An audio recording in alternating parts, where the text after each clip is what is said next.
es uno de los grandes fracasos humanos de la Unión Europea. Creo que con ese fracaso, a partir de ese fracaso, hay un antes y un después. Ahora, la Unión Europea no tiene ninguna credibilidad internacional. Ningún jefe de Estado europeo puede pretender dar lecciones de valores humanos al resto del mundo. Han pisoteado los valores fundamentales de la Unión Europea, con lo cual, si se analiza el contexto global, fracaso económico, fracaso político, fracaso en los principios de valores. Han pasado ya 5 años desde el comienzo del conflicto armado en Siria y el balance no puede ser más trágico. Se cifran en 470.000 los muertos y se estima que 13,5 millones de personas necesitan asistencia humanitaria urgente dentro del país. A ello hay que sumarle los más de 4,5 millones de desplazados que tratan de huir de la guerra en un éxodo masivo donde hombres, mujeres y niños vagan abandonados a su suerte ante la inoperancia de las autoridades internacionales. Un conflicto que ha dejado al descubierto las miserias de la Unión Europea como proyecto común, culminando en el acuerdo alcanzado con Turquía para gestionar la crisis de los refugiados. Tras su participación en el Congreso Córdoba, Ciudad de Encuentro y Diálogo, organizado entre otros por la Universidad Cordobesa, hoy tendremos el placer de charlar con el prestigioso politólogo, filósofo y sociólogo Sami Naïr, que nos desvelará las claves del que ya se conoce como Pacto de la Vergüenza.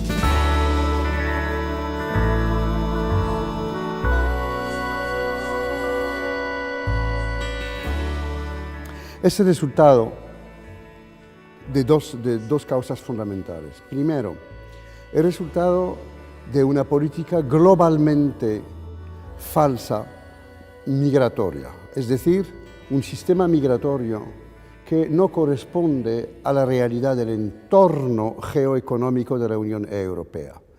La adaptación del sistema a la realidad del entorno geoeconómico era totalmente deficiente desde comienzo. Pero, como todo en otros campos, la Unión Europea no quiso cambiarlo. Hubiéramos podido cambiarlo muy rápidamente, adaptarlo más, etc., pero al faltar de una verdadera cabeza política, de un verdadero cerebro político, de un verdadero acuerdo político entre los diversos países europeos, lo dejaron así.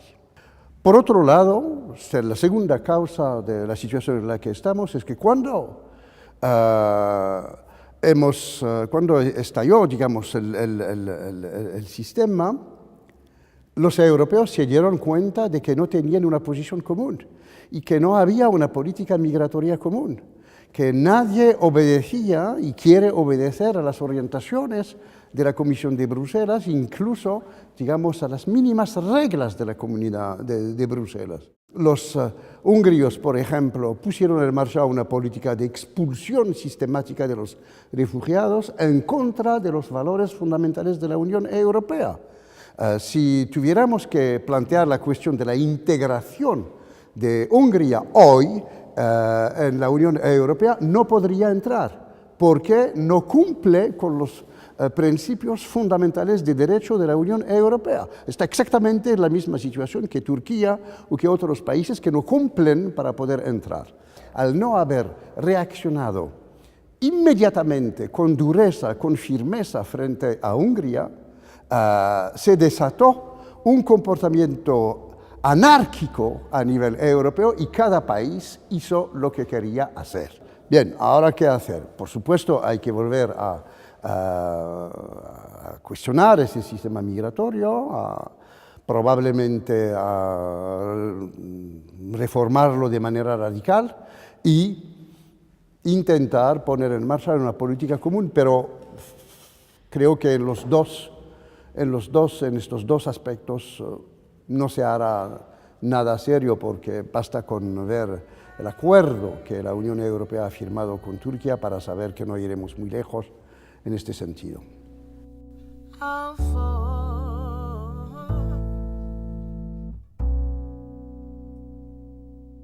El acuerdo es un acuerdo entre Alemania y Turquía. Tal y como Alemania se portó cuando la crisis del euro, que sigue siendo vigente, ¿qué hizo Alemania? Adoptó una estrategia de austeridad en función de los intereses de la Bundesbank, es decir, del Banco Alemán, y impuso esa política al resto de los países europeos, amenazando de exclusión o de castigo a los que no querían o no, que no querían aplicar la política de austeridad que costó millones y millones de parados. Alemania lo puso en marcha con la complicidad de Francia. Eso se hizo en detrimento de todo el resto. Las reuniones se hacían entre ellos, convocaban a los españoles, los italianos, únicamente para darles órdenes. Bien, en la política migratoria lo que ha ocurrido, el acuerdo entre Alemania y Turquía es exactamente igual. Alemania decide cuáles son sus intereses, pacta con los turcos, convoca una reunión de los jefes de estados y se hace adoptar lo que ha votado en función de sus intereses. Con lo cual, es la demostración clara de que estamos en un imperio alemán, que está organizando el espacio europeo en función de sus intereses. El contenido del acuerdo es una violación sistemática de todos los valores y los principios básicos de la Unión Europea.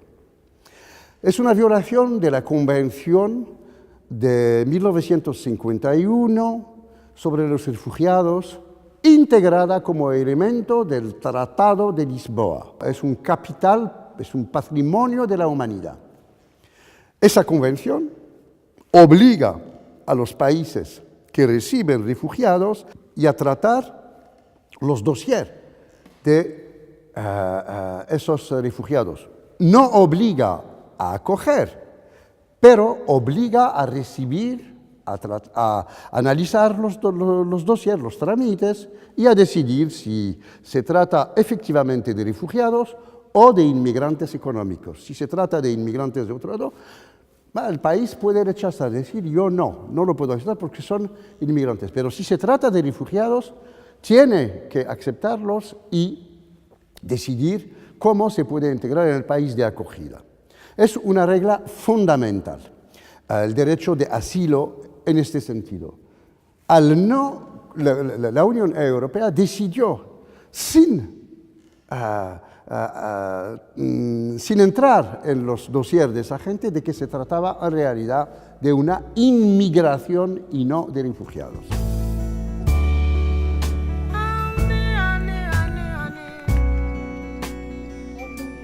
La ciudadanía en toda Europa primero reaccionó bien. Hubo una actitud de generosidad y de, acogida en prácticamente todos los países, todos. Fue un momento de intensa emoción. Los medios de comunicación contribuyeron de manera decisiva a esa actitud. Pero la política no es emoción. Después hay que pasar a la aplicación práctica. Y los estados, todos los estados europeos, reaccionaron de manera muy negativa. Todos, sin excepción. Todos. Ahora, los gobiernos pararon el proceso. Y a partir de ese momento hemos asistido a políticas dilatorias.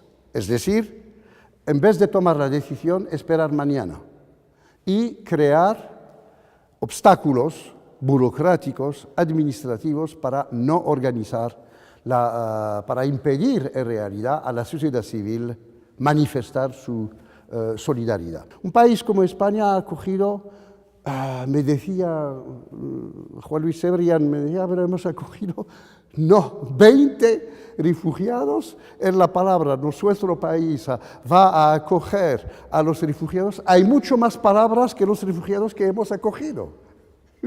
Tenía toda la razón. Entonces, prácticamente solidaridad nula. Y sobre el hilo de esta situación, evidentemente la sociedad europea no es una sociedad unida. También se desarrolla del otro lado, los movimientos extremistas, de extrema derecha, racistas, xenófobos, se pusieron en marcha y empezaron a incentivar el odio y sobre todo digamos, el gran juego tanto de los gobiernos como de estos movimientos insolidarios tenían en realidad el mismo objetivo. El objetivo era confundir los refugiados con los inmigrantes económicos. Y finalmente consiguieron instalar esa idea en la opinión pública, según la cual no se trata de refugiados, sino de inmigrantes económicos, que vienen aquí para robarnos nuestro trabajo. Hubiéramos podido dar el ejemplo de una gran política mundial de solidaridad para hacer que ese pueblo no sea destrozado. La tragedia, la historia del siglo XX es una historia de destrucción de pueblos también, y hubiéramos podido evitar eso.